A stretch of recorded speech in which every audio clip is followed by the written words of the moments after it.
For everyone genuinely believing Western media propaganda about what's going on in Iran, they lied to you about Vietnam with the Gulf of Tonkin incident used to justify war.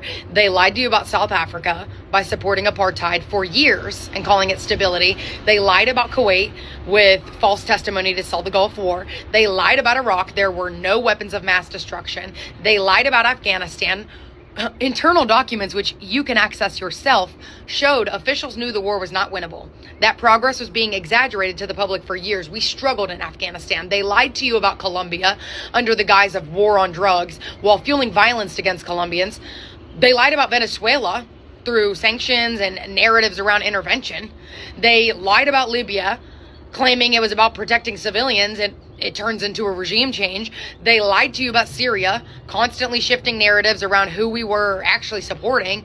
They lied to you about Yemen while backing a humanitarian crisis. They lied about the DRC, ignoring and enabling exploitation and genocide tied to resources. They lied about Sudan, downplaying involvement and strategic interests. They lied to you about Palestine, framing occupation and violence as self-defense. What on earth makes you think they are telling you the truth about Iran? The United States loves to talk about how Iran can't have weapons, but who gave them to them? You ever heard of the Iran-Contra affair in the 1980s? The United States secretly sold weapons to Iran, even though we publicly considered Iran an enemy, and we had an arms embargo in place. They were not supposed to have weapons. And then they took the money they got from selling those weapons and illegally funded a war in Nicaragua behind the Congress and the public's back.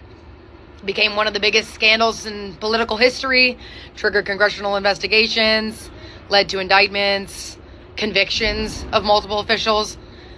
No? And all while this is even still happening, Iran was still treated like an enemy publicly.